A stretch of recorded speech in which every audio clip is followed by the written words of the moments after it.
Hello. Hi, everybody. We're just jumping on.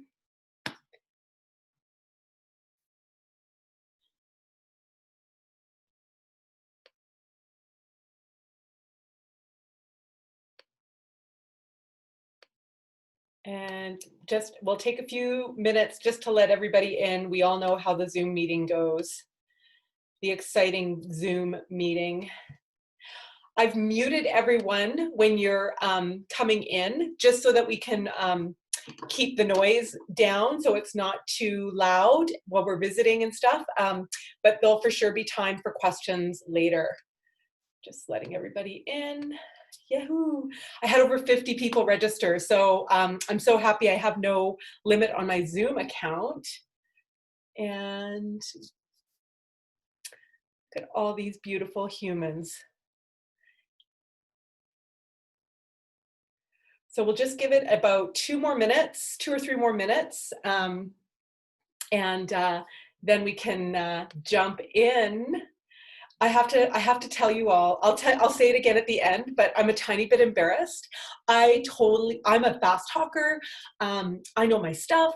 So I'm like, this will be great. We can totally do this in one class. And I got up this morning and just wrote my little outline down, and I'm like, ooh, yeah, that's not gonna work. So I actually had to add another master class in a week. So you don't have to attend. This class will be big and juicy and awesome, but I had to laugh a little bit at myself because I realized that I was a little bit overestimating how much info I could get in one little master class. So yeah, I'll talk to you about that, a little bit more about that at the end, but just so you know, sorry, it happens. So you might want to make sure you do have a little bit of water or tea or something to drink, because often, this can be pretty, it can be a bit of an intense time or lots happening. So you can do that. Okay, not really seeing a bunch of other people come on, which is okay. So I'm just going to move my view.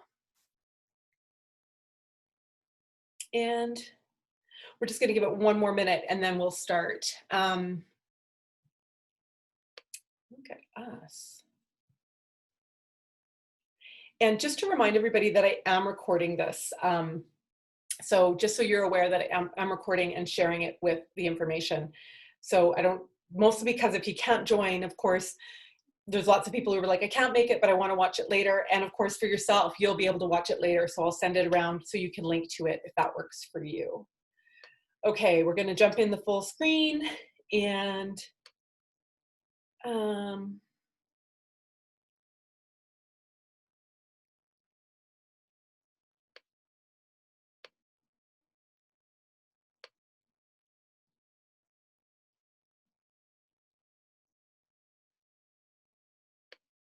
see here.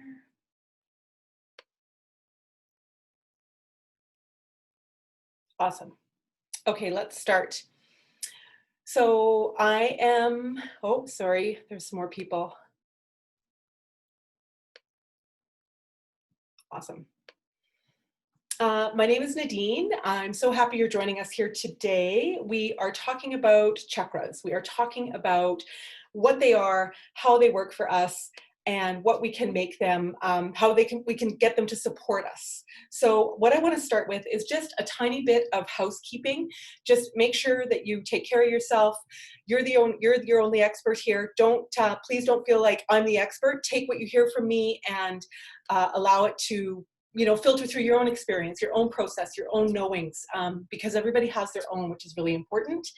And yeah, so I've been doing this for well over 20 years. I was a midwife for many years. I've always been working with energy medicine. I've done lots of training.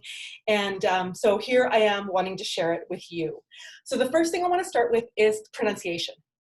The word chakras, hello beauty, the word chakra is actually, lots of us say it in Canada, North America, we call it chakra. We use like a nice sh sound. But if you look at the Sanskrit word, it's chakra.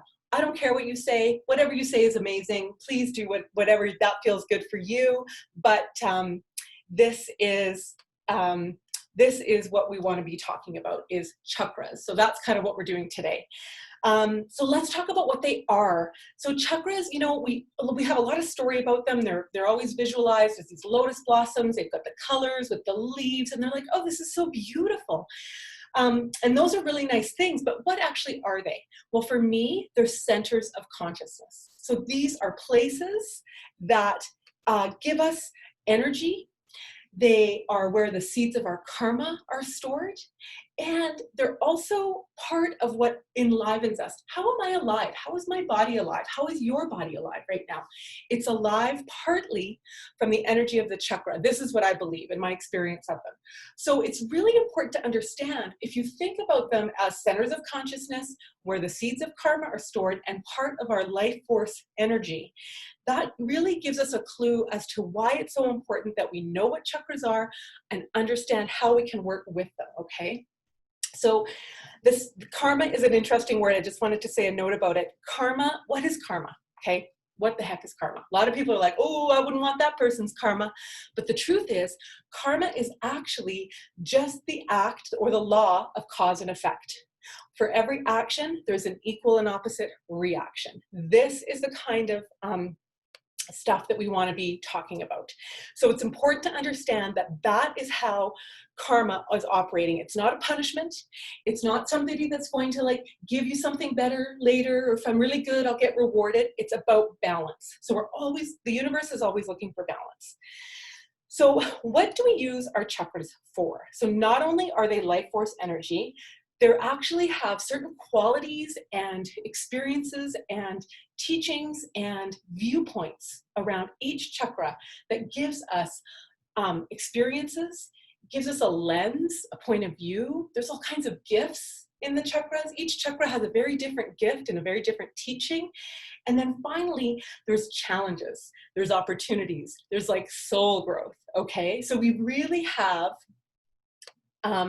lots of opportunity here to give ourselves a better understanding of like what is going on for us.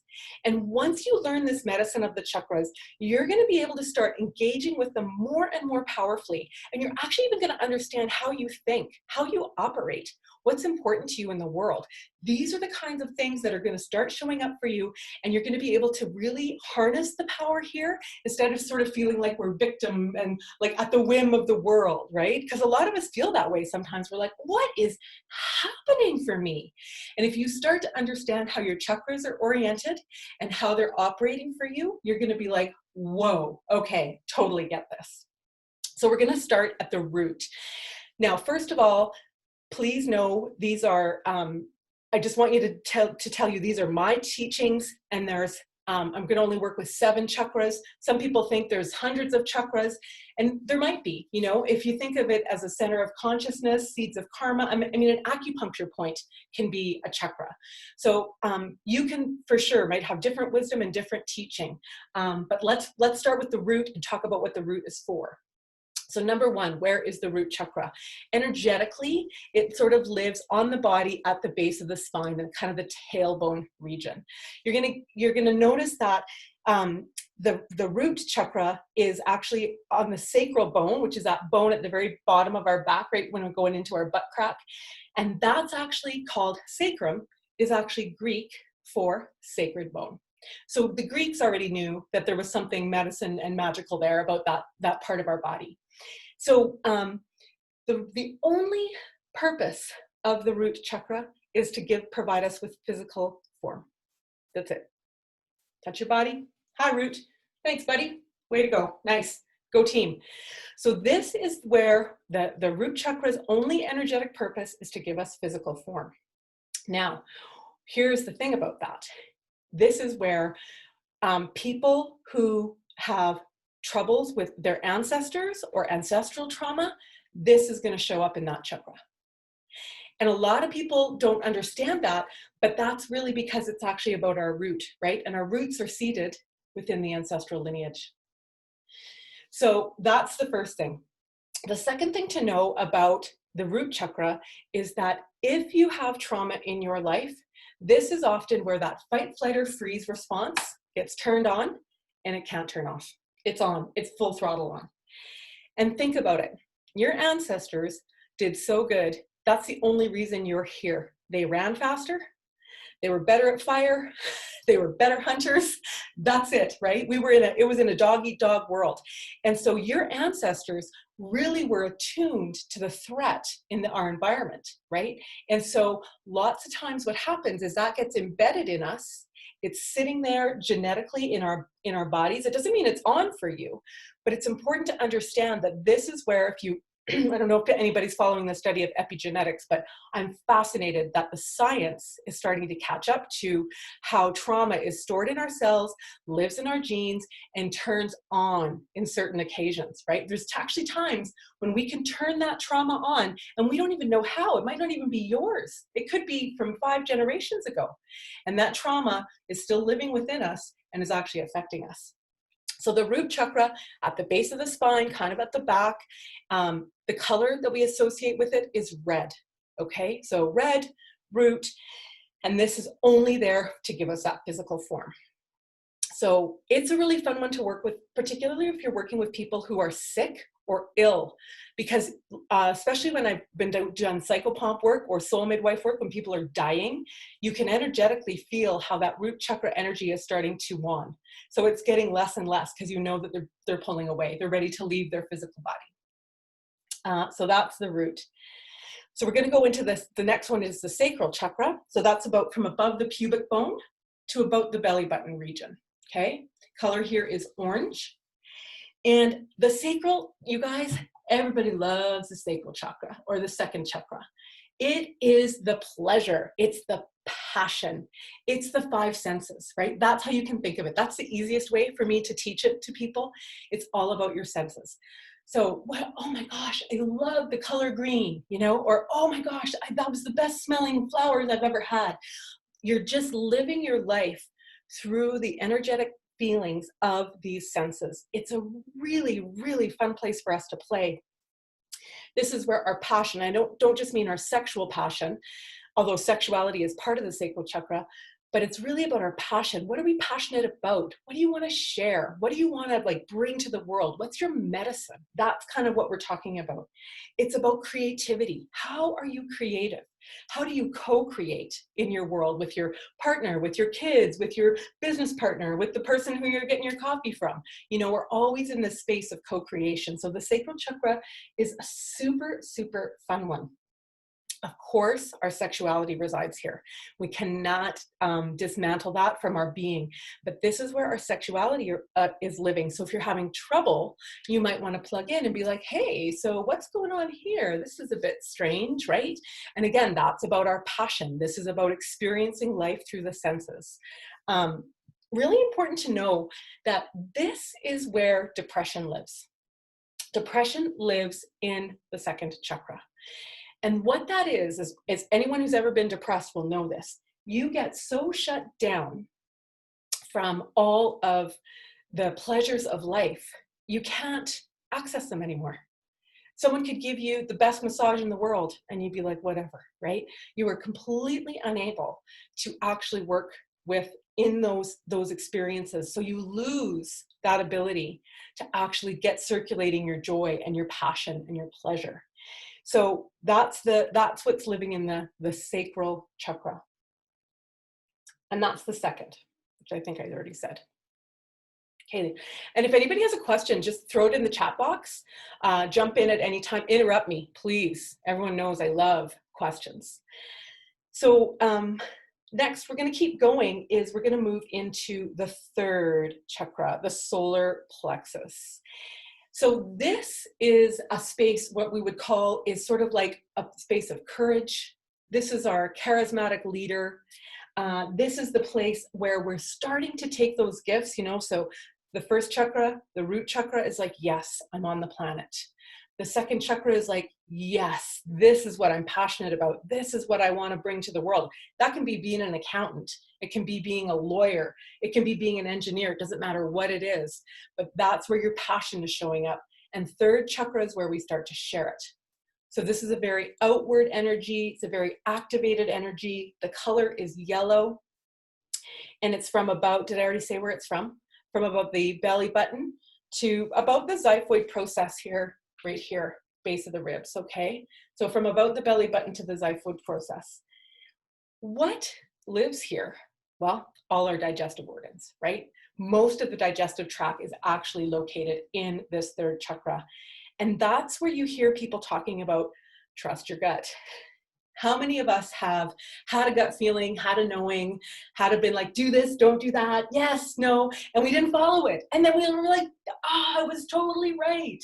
So this is kind of the energy of that area. It's really giving us the teaching of saying, hey, you need to trust your gut. I don't know if you guys are also watching right now, depending on where your interests are, but there's a huge movement right now that we're actually recognizing the gut health directly impacts people's mental health, and the gut health directly impacts people's immune system. So we're looking at immunity issues and mental health issues. What we'd call mental health issues now, we're recognizing are actually based a lot of times in the gut. So my question becomes, what would happen if we lived in a society where we were fostered and mentored and nourished to trust our gut, to listen to our intuition, right? And allowed to bring it forward? Would we have some of these problems? Like, how are we contributing to the contribution of these illnesses? Not that people aren't ill, we know they're ill, but you're like, what is happening? What have we created energetically that people are so not trusting themselves, not listening to themselves? You know what's good for your body, right? You've lots of times you've known I should definitely do that, right? Or I shouldn't do that. We all know these times. So this is a real place of power, and this is where our confidence and our courage lives. So you need to have a really active, expansive, very powerful and engaging third chakra. Now, guess what lives here? Anxiety. So depression lives in the second, so that's a complete lack of engagement. Anxiety lives in the third. It doesn't mean it's the only place it's happening, but when we look at the third chakra, we're going to start to realize this is the space where people need to be in control. People are panicking about the outcome. So they're 10 steps ahead of us all the time, right? If someone has anxiety, they are thinking about the 15 options, the 42 ways that might happen, the other 12 outliers that probably will never happen, but I better think about those as well. And that's that extreme need to be in that place of successful, to feel confident. It gives them a sense of confidence because they feel like they can actually control it. Right? They have control over the situation. So I feel confident, a little more capable, a little more safe in that environment. And solar plexus is a very, very, very powerful and important space for us to be working with. So, it's funny because it's not, a lot of us know about these things and we hear about them. And yet I don't think we understand the true power that we have when we really engage with them powerfully, meaningfully, directly, because it launches us into a whole other way. So if you're having some anxiety, we don't have to sit there and maybe problem solve. Wouldn't it be cool to think about, how can I support my third chakra right now? What are some things I can do? Can I leverage a previous experience? Can I do some meditation? What are some other things I can do to actually leverage the power here and the medicine of the third chakra? And that's part of what we're going to do in the next class, is get into even more of the things about that you can do to get these fluffy and working and joyous and juicy and happy, right? Because you want them all firing, right? We don't want one firing. And you'll notice that a lot of us will know people who are really operating with really one chakra firing, right? Because that's their main power source. So they're really using it. They're like, yeah, I'm just third chakra. So yeah, I'm just going to bring it. Yeah, I'm bringing it. And there's not a balance within the body energetically for all these other things. So that's the third. Okay, so moving into the fourth. Oh, the fourth. The fourth is so good. So this is our heart chakra. Generally, it kind of lives from about the xiphoid process up to about the collarbone area, just below the collarbone. Of course, this is the place of love, of joy, which is and happiness, and happiness is different than joy.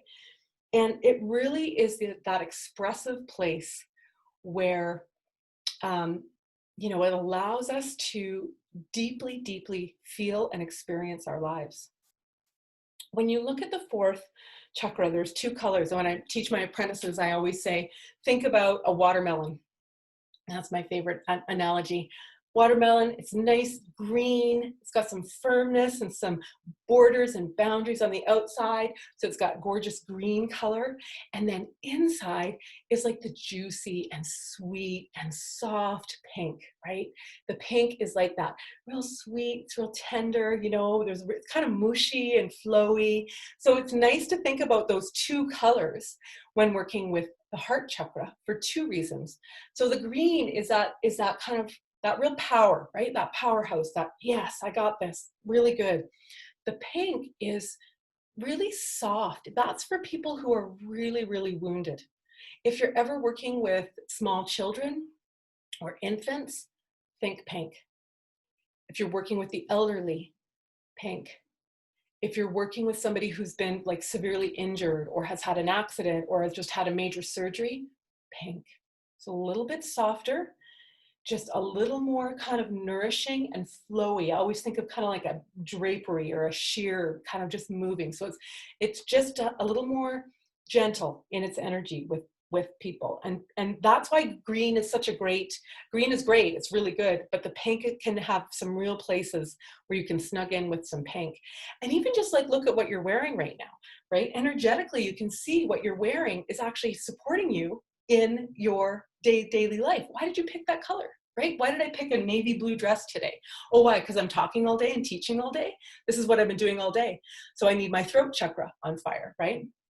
So this is the kind of energy of the heart space, though, that we really want to get into, is that love and joy.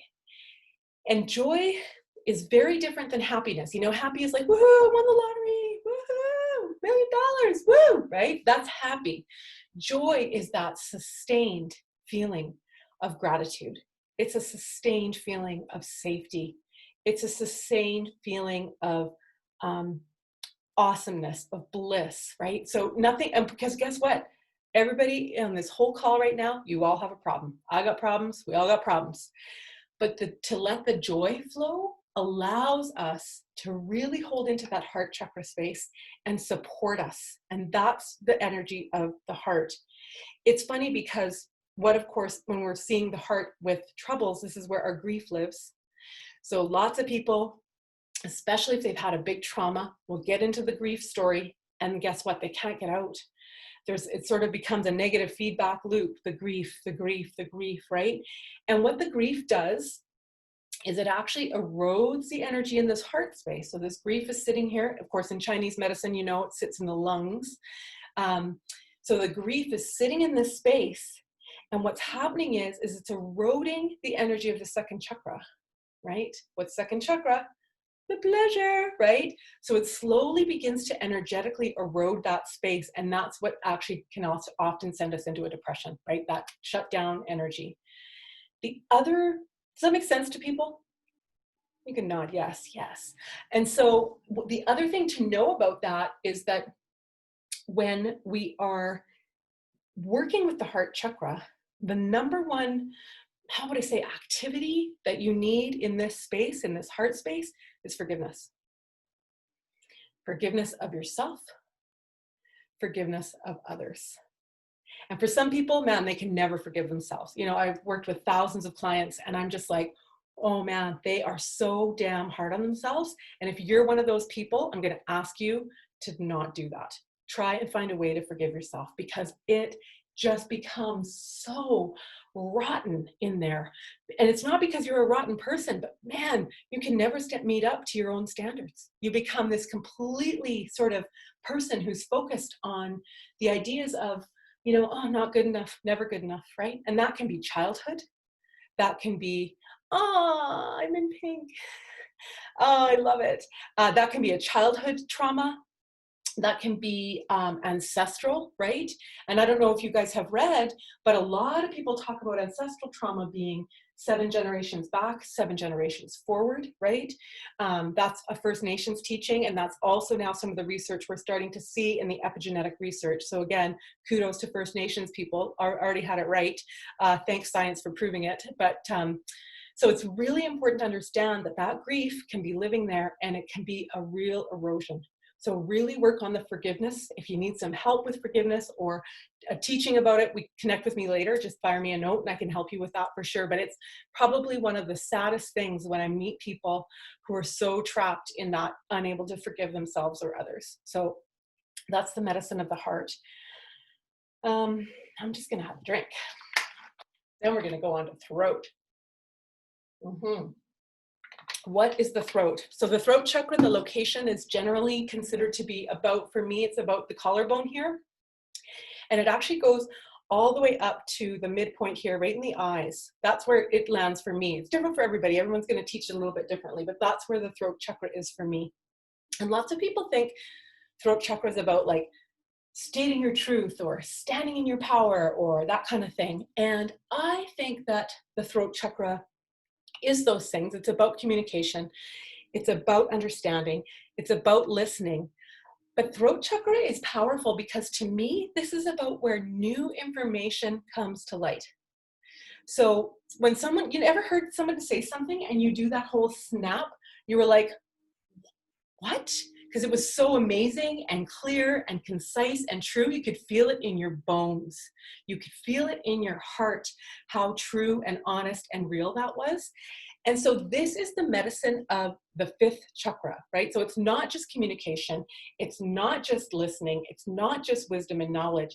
It's really about this ability of when people are in their throat and their throat is firing, their throat is on, they are bringing that medicine, boom, and they are just bringing it right to humanity. And it's funny because one of the workshops I'm doing in a few weeks is about your dominant chakra. And if your throat dominant, your whole mission is to bring teachings to the world. But guess what the problem is? Nobody's listening.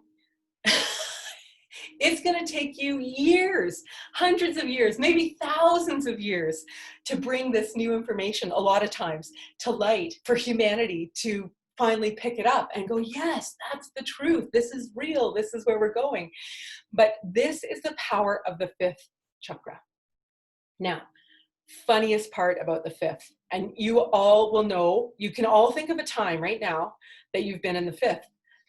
When you're working in the fifth and you're a little more afflicted or it's not in a supportive space, you need facts. Where's the research on that? What's the evidence say?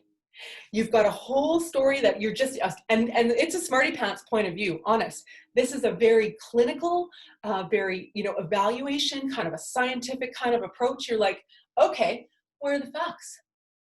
Show me the research.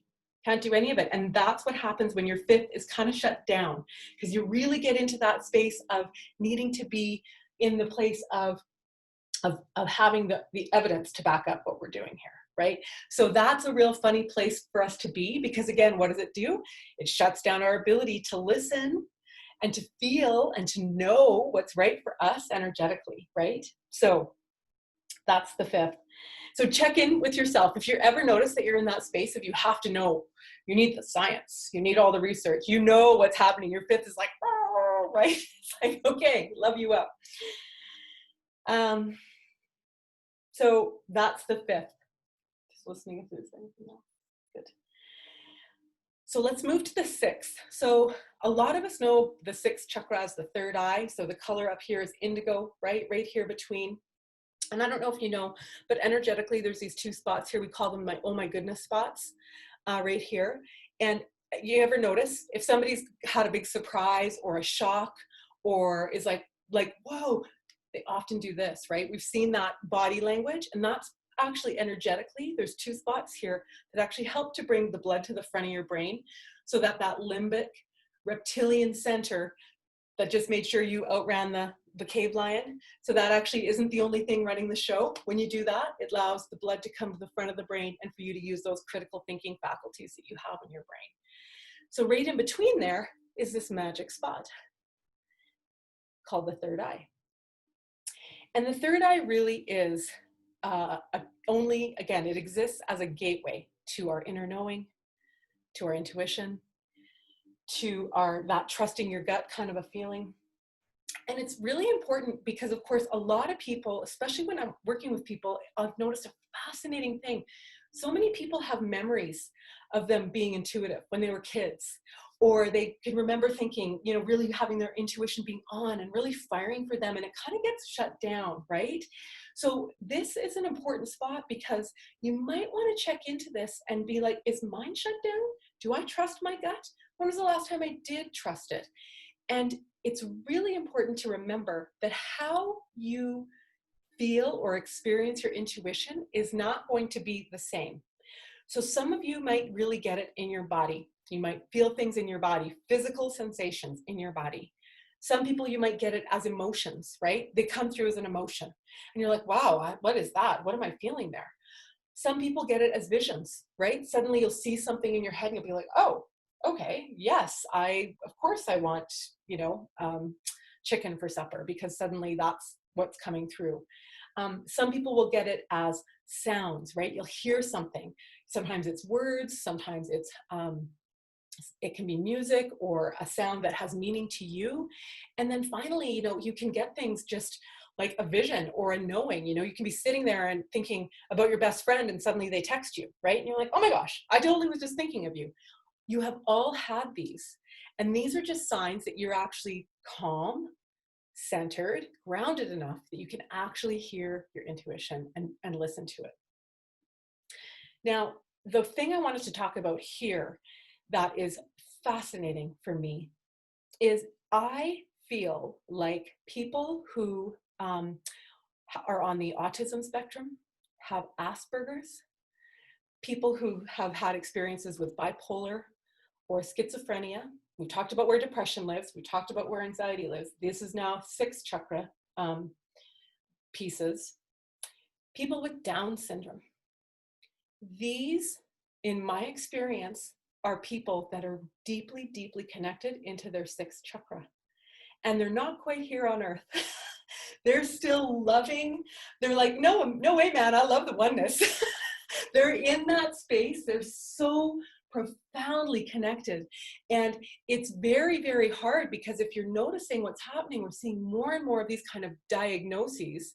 And we're recognizing that these people have come as great teachers with huge amount of wisdom, and they're almost reminding, and a lot of people struggle, right? We want the idea for them to fit into society, when in fact, I mean, they're actually teachers and mentors that are here with this incredible gift, and that are here and want to be attending with us to give us this new way of being, of knowing, of seeing, of experiencing life, right? It's not just our way. So that's a really, probably something I really love about the 6th is the minute we detach from this idea that there's a right way of being or a right way of showing up in the world, it gives us the ability to see that as the beauty and gift that it is. And I'm not minimizing anyone's experience of or challenges that they may have had if people have had experiences with those ways of being. But it's certainly important for us to think energetically, why is this happening? Why do we suddenly have so many people being diagnosed as autistic? Yes, it could be more experience and research, but again, why now, right? To me there's medicine there. So I think that's an important piece. And finally, the 7th. So the 7th chakra is right up here. It's above our head. And again, much like the root, its sole purpose is to connect us with our spirituality, God, the multiverse, the universe, Buddha, Allah. Doesn't matter what your experience of your spirituality is, that is the primary purpose. And it's really fun. The color up here is violet. And it's really fun because the root chakra teaching is I am in the physical form. And the 7th chakra teaching is I am in the spiritual form. They're perfect opposites, but they're perfectly the same. So this is a fun one, especially when I do soul infusion work with people. This up here, you know, some people will have it all the way down here, very close to the head, and they're not closed. We'll talk about that in a minute. They're not closed, but they can be very closed off, dormant. They can be deficient of energy, or some people's is way up here. Again, and you'll notice that in their behaviors and their actions, or even how they're speaking, what's sort of happening for people. And the seventh, so the seventh is only purpose is to just give us that connection with that higher self or that higher spirit, whatever you believe. It doesn't matter what you believe is right. So that's a really fun way of plugging in to the seventh. Now, questions or comments? Just gonna keep going. Anyone jump in? Yes, thank you, Janet. I'm reading the comment above. It's blue. So the fifth chakra is blue. And, it can be any blue. Some people like a lighter blue. Some people like a darker blue. But any color blue is a color that will support you in the fifth. So let's talk about how these chakras work for us. So the first thing to remember is they're not ever closed. So many teachers and practitioners talk about them being closed. And that can't work for me, because energetically, they're actually part of your life force. They can't be closed. Otherwise, you don't have the life force in that area. So it's really important for you to understand that that's how I teach about chakras. So chakras are never closed. They could be dormant. They could be deficient. They can be over-expansive. So, when somebody's like really hyper, or you're drinking too much, those are all expressions of kind of an overactive, right? They can be deflated. They can be stealing from each other, right? As we talked about, the relationship between the heart chakra and the second, right? If that heart is deficient, the second's going to try and pump it up. And then the second gets deficient, and then the heart's going to try and pump it up. So you can get into weird relationship kind of things. But chakras aren't closed, because their whole purpose is to not only provide the life force energy, but to give us the experiences we need. And now let's talk about that a little bit. Chakras have, so if you think about all of the different qualities, really brief, that was the quickest and dirtiest I've ever explained chakras in my life, maybe. But if you think about the qualities that we went through of each chakra, now you start to understand the kind of lens that comes through, right? And one of my teachers, Dr. Jelicic, he teaches that we have what's called a dominant chakra. And the dominant chakra is how we see the world. Okay, it's sort of like your soul's coming down, your soul's ready, it's picked the parents, it's picked, where you're going to live. I'm living in Calgary right now. I was born in Alberta. I'm going to come here. All these things align. I'm a Pisces. All the things show up. And then the other thing that your soul chooses is a dominant chakra. And the dominant chakra is a fascinating way of understanding how we view the world. When you understand what your dominant chakra is, you now understand all the ways that your chakra is working for you. There's a huge list, pages of information about how it supports you. Then all the ways it's tripping you up, you're like, what? And you're like, yes, that is not working for me, but that's totally my dominant chakra's trait when it's afflicted or not showing up or feeling afraid or fearful. That's how it's showing up. And you're like, oh my goodness, that's what's happening here. So when you look at the lens, and what you're going to do is you're also going to continue to draw experiences to you that give you the information you need, that give you the experiences you need, right? We all know somebody who looks like they've walked through their life with the perfect family and the perfect kids, and they went to school and they have 5 degrees and they have a great job and they travel all the time, and we're looking at them from the outside and we're thinking, man, that person's got like the golden spoon. They've got everything in their life that they want. Well, what else is going on? Right? That's an external way of seeing, but we know that they have trauma and trouble, because we all do. It's the human experience. They have that trauma and trouble. And what's fascinating is I love doing this work with people, because people will come in. We were just doing this with my apprentices the other day. People will come in and I will look at them and I'll tell them what their dominant chakra is. And basically, I'll basically be able to give them the little story of their life. And they're sitting there, people are sitting there, their eyes are this big, and they're like, what? And I'm like, oh no, this isn't a trick. This isn't a trick. It's not like a fancy, magic trick or anything like that. If you know what someone's dominant chakra is, you know all the ways they're showing up in the world, ways that are supporting them, ways that are holding them back. And, if we take any two of us right here, stood us on the corner, and we all both saw the same car accident, you already know this. We would both see completely different things. The order of events would be different. The people who were involved might be a little bit different. You know, what happened first, what happened second. That's exactly how chakras work. We can be standing side by side and we'll experience life completely differently based on the dominant chakra. So that's something to really know about. So, you know, ideally, what you really want is you want all of your chakras active. You want all of them sort of pulsing and vibrating and expansive and working together. That's kind of the goal, right? And until we understand how to do that and work together with them, this is kind of where we overcompensate. We rely on one more than the other, right? Or the dominant chakra shows up because it's the default. It's like, oh, I'm not quite sure what we're doing. Oh, dominant chakra, turn on. Woohoo, way to go. Handle this for us. So this is a really fun way for us to start to understand how we do this. Now, oh yes, good question. How do you know your dominant chakra? It's a bit tricky. It actually can be really hard, and often we're not good at telling it for ourselves.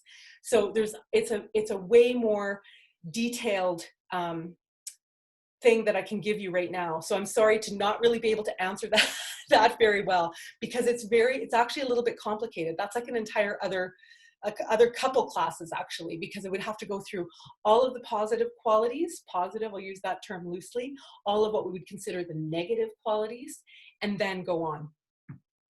Let me caveat that, because I don't want to leave you hanging. That's not helpful. With number 1 chakra, the root chakra, is almost never a dominant chakra. Like never. Its sole purpose is your physical existence. And 7th up here, never. Sole purpose is to connect you with spirit. Okay, so it's usually 2, 3, 4, or 5, not 6 either. 6 would be rare, but again, we've talked about some of the people that might be 6 chakra dominant based on some of the experiences that they have in their life and how they're showing up in their life.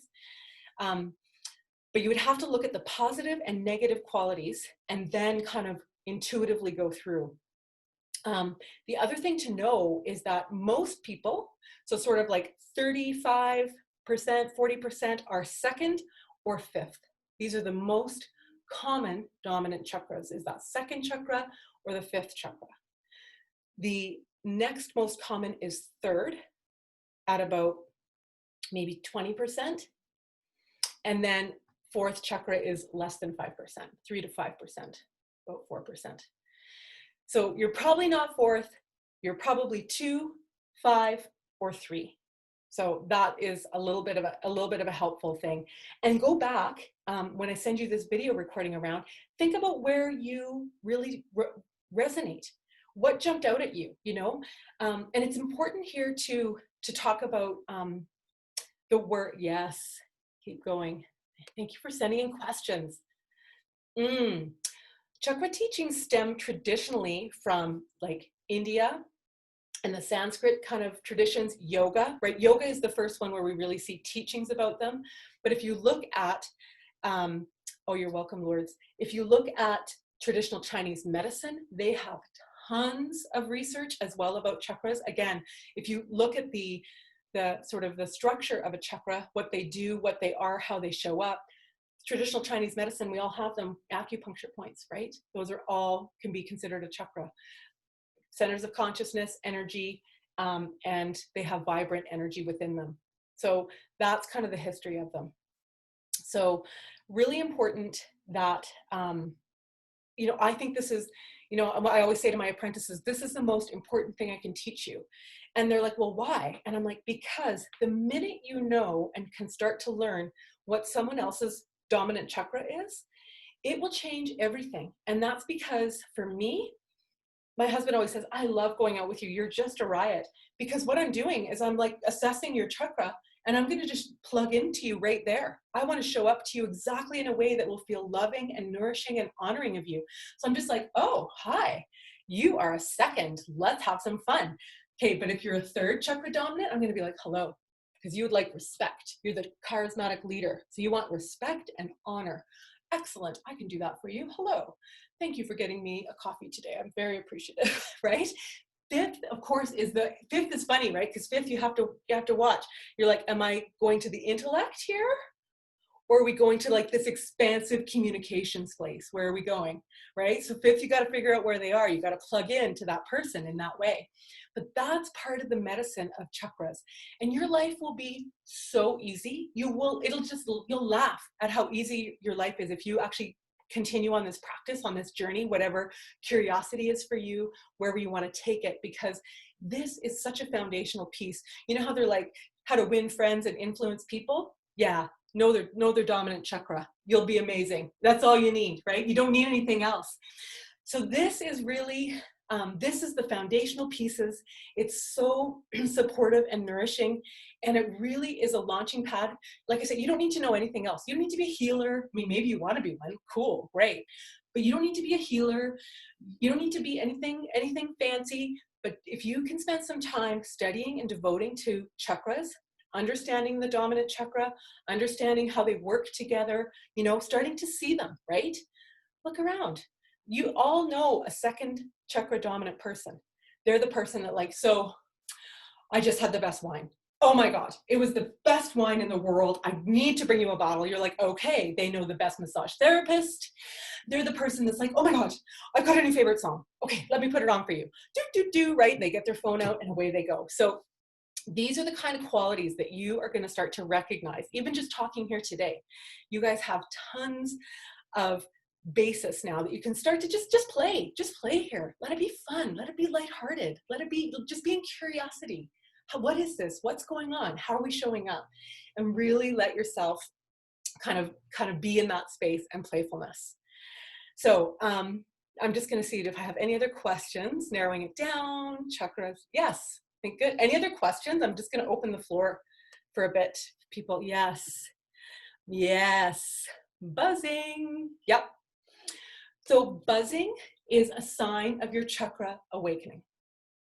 So if you can really plug in, and this is part of the practice, is even going back to listening to the wisdom of our body. And it doesn't mean that if you're not buzzing, that your chakra isn't awake. That is not what that means. But if you have a generalized sensation in an area and you're like, what is that? It could feel hot. It could feel cold. It could just feel pointed. It can feel concentrated. It could feel like pressure. There's so many ways, but it's basically saying to you, I want your attention. Low, right? Really wants you to engage. So if you're getting a buzzing or any of those other things, it's often a sign that that chakra is trying to like just get a little bit juicier, right? My teacher always tells me that most people are living with completely dormant chakras on the earth. That we're fine, we're alive, we're happy, we're having fun, we're living our lives, we're doing our thing, but that we're actually not accessing all of the power and wisdom that's here, and it's available to us. It's right there. These aren't secrets. They're not things that are kept away, they have to be really special. But that's a really important thing to know, is that this is a great way of starting to access your power. This is your power. There's one expert in the room. If any of you have ever been my client, you'll know I say this. There's one expert in the room, and it ain't me. It's you. You have what you need. This is just a way of you kind of diving in a little bit more. Palms of our hands connected to a specific chakra. Yes. Okay. And I've begun meditating, and my hands are now vibrating like energy between them. Okay. Both good questions. Palms of the hands. So and if you read other things about chakras, people will say there's 5,000 chakras, there's 10 billion chakras, there's 38 chakras, there's lots of different teachings. None of them are wrong. But the palms of the hands, to me, are an extension of the heart, right? Shoulders, arms, heart, okay? And the other thing to remember about the hands is left hand generally is about receiving, right? So it's bringing that energy in. Right hand is about sending the energy. So you can definitely start working with your hands and just play there. Just be like, so I'm just gonna allow myself to receive the sunshine right now. Just see how that feels like, right? I can immediately feel the buzzing. I can immediately feel the flow of the energy into the heart space. Let's keep going. Meditating with my hands and now vibrating energy. Yes. So Lords, that's exactly it. The more you Meditation is one of those fancy, cool ways of really letting us dropping into ourselves and being in that space of allow and perfection. And the minute we do that, like, I love that you're connecting that, because what you're doing is you're saying the hands, yes, you can feel how they're turned on, how they're buzzing. If anyone's trained in Reiki, you'll understand how that Reiki energy feels when you're working in Reiki. That's exactly it. Our hands are potent extensions of heart. And that's exactly what you'll feel when you're starting to do it. Danny, can you talk a little bit about what heart dominant might be like? Okay, the easiest way to spot a heart dominant person is they will never think they're heart chakra dominant. Heart chakra dominant people are pure love. That's it. And the thing about heart chakra dominant people is that they never think they're good enough for pure love. So heart chakra dominant people don't think they're heart chakra dominant. If you think you're heart chakra dominant, especially if you're a big feeler, you're the person, you might use the word empath for yourself. Empath is actually, we're all empaths. I want everyone to know that right now. Each and every one of you has an intense and beautiful way of feeling and knowing this stuff. The difference between an empath, where they're feeling struggling all the time, and somebody who maybe would or wouldn't use the word empath, is strictly training. I just want you to have enough training. And that's really what the 10-day challenge was. I have a business coach right now, you guys. It's just a riot, all women, super great group.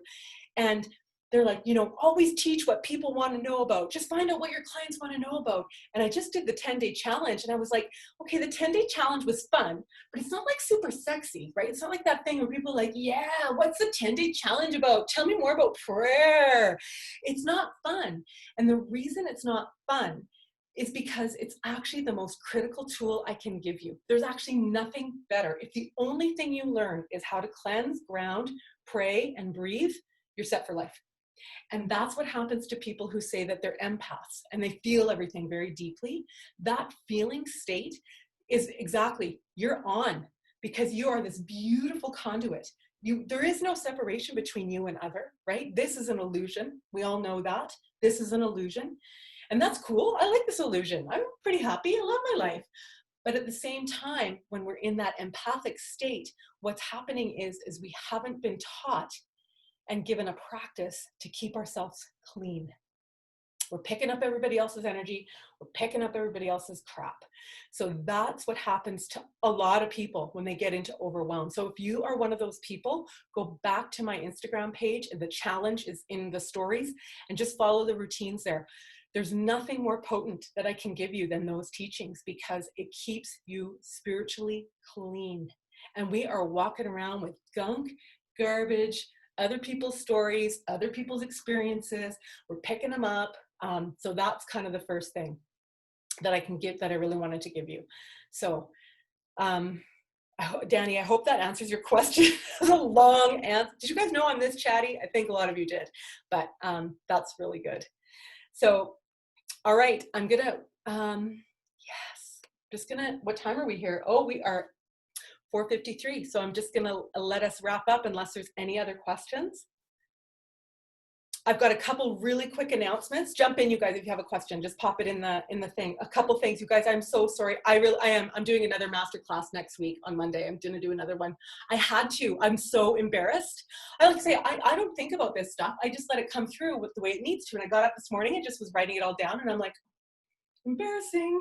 So I'm gonna do another masterclass. I would love it if you guys would all jump in. I'm starting a membership site. It's called Mystic Medicine. I'm just doing these teachings I'm going to teach at least twice a month, go in, all this stuff. It's just join for the first month. It's totally free. I'm still on an old web platform. I'm getting a brand new web page done. So just join for a month and see if you like it.